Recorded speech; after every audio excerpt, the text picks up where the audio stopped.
Poltekkes Kemenkes Surabaya gelar pengapmas di Kelurahan Bulak, Surabaya. The Royal Indonesia TV Politeknik Kesehatan Kementerian Kesehatan Poltekkes Kemenkes Surabaya kembali menguatkan implementasi Tridharma Perguruan Tinggi melalui kegiatan pengabdian kepada masyarakat atau pengapmas. Kegiatan yang bertajuk pendampingan dan penyuluhan deteksi dini kehamilan risiko tinggi melalui edukasi kesehatan, sosial budaya serta pemeriksaan kesehatan bagi ibu hamil dan kader kesehatan di Kelurahan Bulak Kota Surabaya. Kegiatan ini dilaksanakan di Pendopo Kelurahan Bulak, Kota Surabaya. Sasaran utama adalah ibu hamil serta kader kesehatan setempat, dengan fokus pada deteksi dini kehamilan risiko tinggi agar dapat ditangani lebih cepat dan tepat.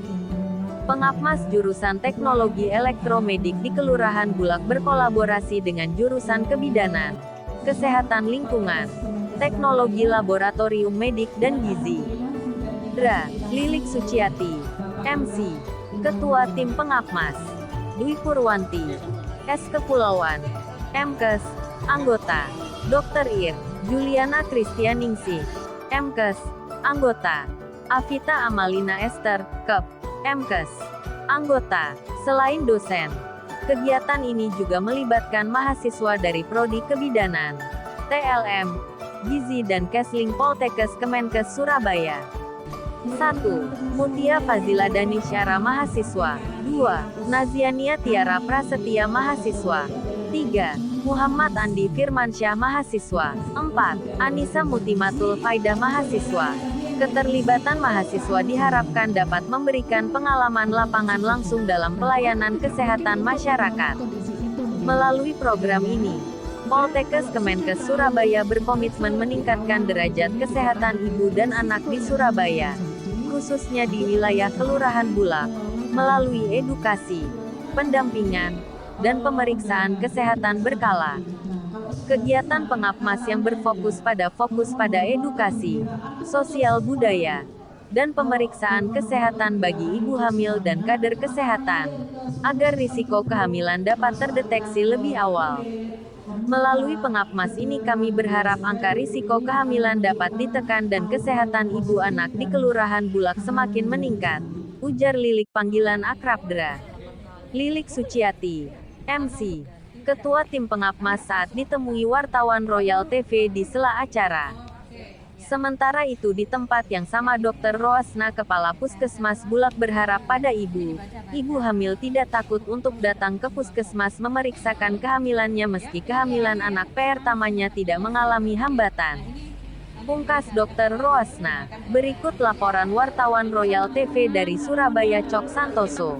Pada perilaku hidup bersih bagi ibu hamil sehingga bisa mencegah dan mempersiapkan ibu hamil untuk persalinan yang aman dan selamat. Sehingga dengan penerapan PHBS ini diharapkan personal hygiene dan sanitasi lingkungan tercipta dan ibu dan bayi bisa selamat sampai dengan masa nifas. Baik, terima kasih. Ibu hamil terpapar penyakit yang berbasis lingkungan itu bisa terkena penyakit seperti diare, kemudian apalagi ibu-ibu penyakit berbasis lingkungan itu ada banyak ya, ada diare, kemudian ada demam berdarah ya, kemudian ada apalagi ada ISPA ya, inspeksi saluran pernafasan akut, kemudian ada apalagi Bu di prioritas nomor 1 di Indonesia sekarang ya masalah penyakit.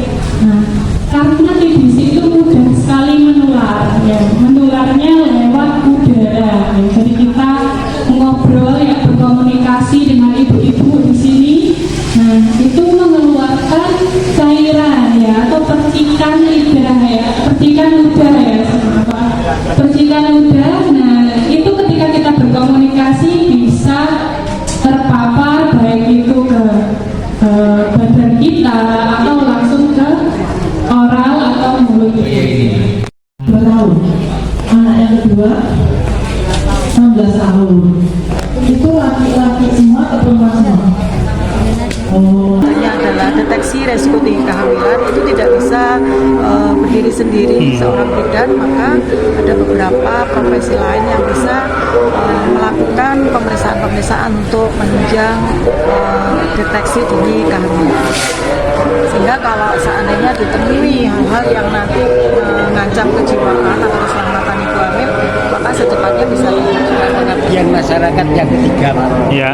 Yang tahun kemarin orientasinya ke kegiatan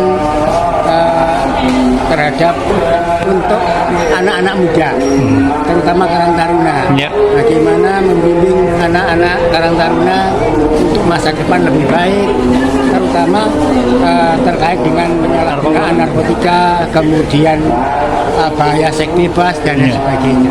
Ini harapan kami sebagai lembaga yang ada di luar. Baik, terima kasih. untuk kegiatan pengabdian masyarakat ini dari TLM bidang teknologi laboratorium itu memantau kesehatan ibu hamil dari mengukur ya glukosa darahnya, kolesterol darah, kemudian asam urat, kemudian hemoglobin, mereka anemia atau tidak, dan juga ada tekanan darah. Kemudian dengan mengetahui hasil laboratorium itu kita bisa tahu bahwa kondisi ibu hamil dalam kondisi baik-baik saja. Harapannya semua hasil lab itu bisa menunjukkan kondisi ibu hamil dalam kondisi baik sehingga angka stunting bisa turun. Terima kasih supportnya teman-temanku semuanya dari Gizi, TLM, Bidanan, Kesli. Kerjaan perguruan tinggi yang memang harus dilakukan oleh setiap dosen yang mengajak mahasiswa untuk melakukan kegiatan. Berarti kita ketahui salah satu juga tujuan daripada ini adalah melaksanakan program dari kebijakan pemerintah yaitu 1000 hari pertama kehidupan yang dibagi menjadi 2 fase, yaitu fase konsepsi dan fase kelahiran sampai 2 tahun. Nah, fase konsepsi ini bagaimana pada proses kehamilan 9 bulan 10 hari ini semua kebutuhan akan gizi ibu hamil terpenuhi sehingga diharapkan pada waktu partus melahirkan ibu dalam keadaan selamat, bayi lahir dan selamat dan sehat. Setelah melahirkan sampai 2 tahun itu yang lebih penting karena kita ketahui bahwa itu pada fase titik kritis seorang bayi balita di mana harus membutuhkan asupan apabila kurang resikonya akan stunting. Nah, dalam program ini salah satunya adalah untuk mengentaskan stunting di Kota Surabaya, zero stunting. Baik, terima kasih Bapak. Ini tadi kan menyampaikan saya nggak tahu banyak tentang ibu hamil. Tapi pinter. Terkritik saya. Nah, untuk masalah stunting itu memang saya senang sekali menjadikan bapak-bapak RW ini menjadi contoh generasi yang tidak stunting. Ada Pak RW 1, Pak RW 6 semuanya ini tinggi-tinggi semua. Alhamdulillah. Ya, suami saya dan saya ini kayaknya termasuk stunting. Di usia pernah melahirkan di usia kurang dari 20 tahun juga Resti. Yang merencel kurang dari 2 tahun punya anak lagi juga Resti. Apalagi kalau yang lebih dari 5. Yang Bapak sampaikan itu pasiennya Pak RW 4 mungkin ya. Kemarin saya ini sekedar cerita gitu, tapi tidak untuk mengecilkan hati panjenengan semua. Saya harapkan ini menjadi motivasi jenengan untuk lebih banyak mengenal tentang kehamilan.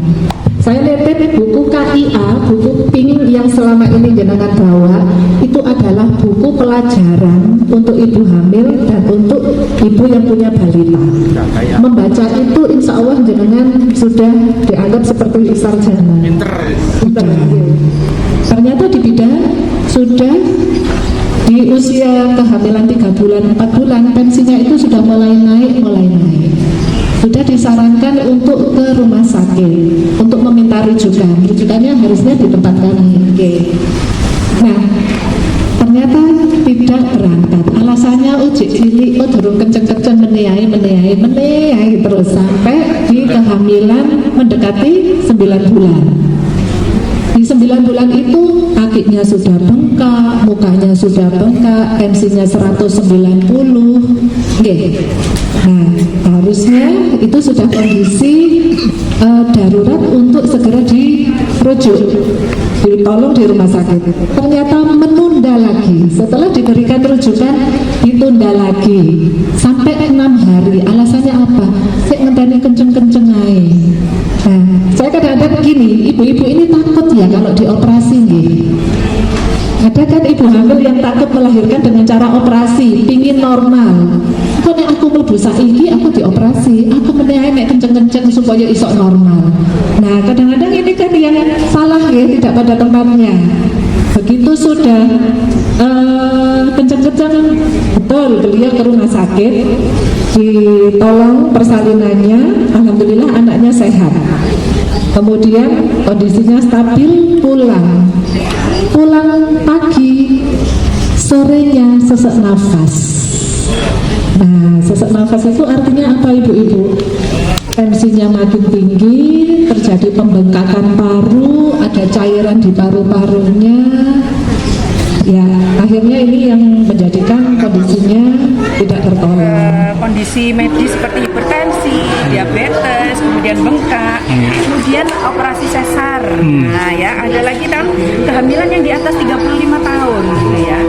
Nah itu juga resiko tinggi gitu ya Bu Dokter. Kemudian juga pernah ada bayi yang meninggal dalam kandungan atau hamil kembar dan asma ya. Jadi itu sekitar 30 yang lebih gitu ya dari ibu-ibu hamil di Kelurahan Bulak yang beresiko tinggi. Itulah mendasari kami untuk mengambil tema ini. Menurut kami dan beberapa hasil dari jurnal itu dengan deteksi dini semacam ini sangat berhubungan, sangat signifikan. Karena apa? Dimulai dari ibu hamil itu sudah bisa dipantau ya, supaya nanti anaknya dan ibunya sehat ya. Pada saat melahirkan itu juga dalam kondisi normal dan kondisi bayi sudah direncanakan, disehatkan dimulai dari awal ya, ketika si bayi ini masih dalam kandungan ibunya. Itu kami minta, oleh karenanya beberapa teman dari Poltekkes Surabaya seperti dari kebidanan, kemudian dari TLM untuk pemeriksaan kesehatan, kemudian dari teman-teman gizi juga support ke kami untuk kesehatan lingkungan, bagaimana sanitasi lingkungannya dari ibu hamil itu juga sehat, dan juga saya kebetulan saya dari sosiologi disipliner yang home base saya di teknologi elektromedis. Harapan dari pengawas ini tentu saja mensupport ya apa yang dicanangkan oleh pemerintah Kota Surabaya untuk deteksi dini ibu-ibu hamil ya yang dengan resiko tinggi terdeteksi lebih awal ya. Dan dengan harapannya tentu saja tidak ada lagi mudah-mudahan ya ibu-ibu yang dengan resiko tinggi kehamilannya. Mudah-mudahan juga bisa zero untuk ibu-ibu resiko tinggi hamil, semuanya hamil dalam kondisi normal dan sehat ibu dan bayinya sampai persalinan sehat dan seterusnya. Baik, terima kasih Ibu. Terima kasih. Ke masyarakat jangan takut untuk memeriksakan kehamilan. Walaupun misalnya di kehamilan pertama itu tidak ada masalah, di kehamilan berikutnya pun tetap harus mulai diketahui awal hamil itu harus sudah memeriksakan diri ke fasilitas kesehatan. Baik, terima kasih Dok. Demikian Jok Santoso, Royal TV melaporkan.